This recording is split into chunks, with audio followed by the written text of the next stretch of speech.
Hello, thank you for tuning in. I am Tony, and I wanted to do this video because this was a strange thing that happened to me. First, I want to get into really quickly. There's like 4 really weird things that happened to me that literally the day after, or the day before, or the day of, my dad would call me and say, or someone would call me and say, mostly my dad, check out this thing. I heard it on Coast to Coast. It's going on. I'd be like, oh my god, that was like happening to me. So this is one of the things. I was in actually a relationship with a monarch, mind control, and victim. And so, which, I didn't realize until later, until I found out everything about it. I was like, oh, and it's one of those weird things, anyways, Match.com. So, and I was trying to, I had married this person, and so it wasn't working out because he married me he thought I was going to be getting like a settlement, and then I ended up not suing somebody because I was like, this is a small town, and I don't want to be known for like suing people, So so I let the whole thing go, and then the money wasn't there, and so it became a problem. So I went. So I was trying to kick him out, and these people were like painting the condos that we were living in, and they were from a church in Exeter and Visalia. And they were coming over. I guess they were probably listening to me yelling at him and fighting and just saying leave and get out, And so he had taken my daughter's food and put it on the floor and told her to eat on the floor like a dog. She was 7 or 8. So there was a problem, and these painters came over and all got around him, and they were all like, and the thing was too is I was kind of like, I'm a Christian, and this is kind of where I want to go in my life, and like you don't really believe in God, and I don't really have any connection to like any other realm. Pretty much like this is it for you. He's a problem. He steals and he lies and he does all kinds of crazy stuff. So I was just like, we have to go different ways. And so during that time, they came over, and so he like later on reveals to me that he like is pretending to get saved, but he's pretending to be saved. And so the church pastor, he comes in, he wants to do like some marriage counseling with us and talk to us, So he doesn't know who I am. He doesn't know who I am. So I'm like, okay. And so we go to church. The whole entire church sermon was about smoking weed and the devil weed. And I'm just going, what the fuck?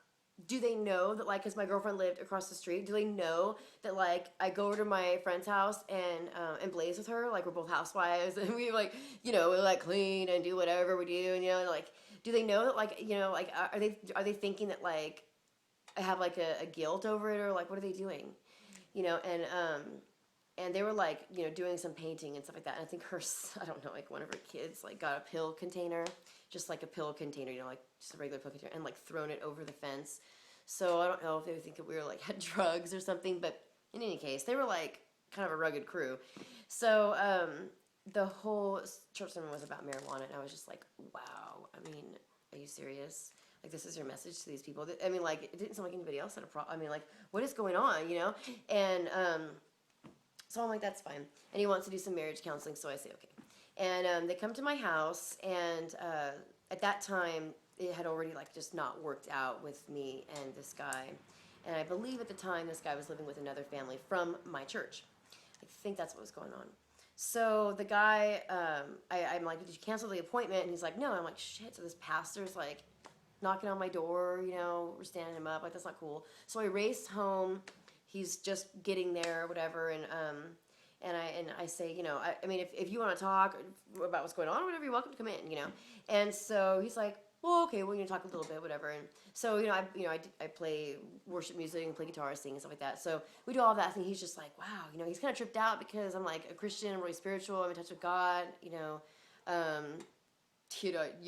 like how I am, but yet he's like, but you smoke pot. I'm just like, why are you stuck on that? Like, and then it was clear to me at that point that they had actually done like a church sermon about it. So at this point, he gets kind of like enamored with me, and I can't lie, I'm used to that happening to me. That we could ask my husband when I met him. I'm like, he's like, people like, tend to like me a lot in the beginning. I'm just kind of like, you know, like we'll see if it lasts, you know, because usually people will like me a lot, or men will like me a lot, and then, you know, just kind of like I get bored, or you know, it just doesn't really go anywhere or whatever. But I'm used to that. So I was like, you know, okay, whatever, it's no big deal. You know, I don't know if they're trying to be like egotistical or something. So I was just like, whatever, you know, maybe he's lonely or something. So he says, well, I want to have you over for dinner. We come over for dinner, meet my family and stuff like that. Sure. So I drive over there, and he makes it sound like we're gonna have like I'm gonna have a dinner with like his like the Waltons. So I'm like, I go over there, and he lives in Birdland, and so I pull in, and he's like shooing. His daughter is a runaway, and then he's like kicking his son and his girlfriend out, and then he has like, you know, 50 candles lit in the house, and I walk in, I'm like, you know, what the fuck do I know? Maybe he lights 50 candles every night. You know, I'm not trying to be, still keeping an open mind. And so, you know, I walk in, he's got like linen on the cloth, you know, and he's like making the pasta. And this is obviously like a romantic dinner. And I'm like, you know, still in a vulnerable state because I'm going through a breakup with someone who was like literally terrorizing me. I mean, we're talking about like the police would come and sit outside my condo so that I could take a shower. The police had to come many times because I mean, this guy would park his truck down the street, go through other people's yards, and then hide in my closet, and then like pop out like after I went to bed and stuff. You know what I mean? Like with me and my daughter in our bed. Like it was. My neighbor used to go through my house with a gun and go through my closets and stuff like that, and make sure my house was clear for me to go into at nighttime for like a week. So I have like 5 restraining orders. So, but. In any case, that's kind of a crazy story, but so I'm still in a vulnerable place because of all the stuff that's going on to me, which I really was a strong person, so I guess I didn't even see it coming, and I was vulnerable, but this person he was like an older guy, he just was not someone I would be into at all, and it was just, the whole thing was weird, you know, and the whole thing was just very strange. He was like coming over, bringing me groceries, bringing me money, and I was just kind of like, man, sometimes I would wait at my friend's house and be like watching through the window, I'm like, because like he looked like like a creepy guy in all black, you know, like he likes dressed like a priest kind of, and we like watch through the window like, what's he leaving? What is that? It's like a bag of groceries or something. Oh, he's putting something in it. What is he putting in it? And then like he would leave, and then one time I left, and then I went over there to like get the stuff, and he was like just circling back around again, and so he saw me, and I like had to like talk to him. I'm like, dude, this is weird, you know, and then. So he calls me like the next day, and this all transpired within like 3 days.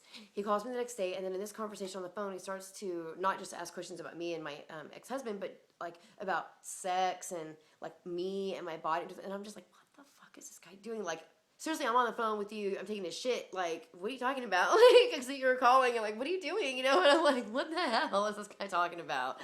Like, you know, he wants to talk on the phone, like, counsel me. I'm on the phone like forever, dude. You know, like, geez, I have to go to the bathroom, and then like right when I'm going to the bathroom, he's like talking about like, what is this guy asking me?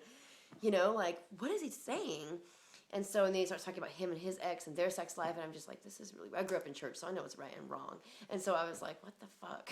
And then I'm tripping out and about all this, and then the next conversation I have with him later on that day, he calls me to ask me if I had got the recent groceries, which I'm grateful for the groceries, don't get me wrong.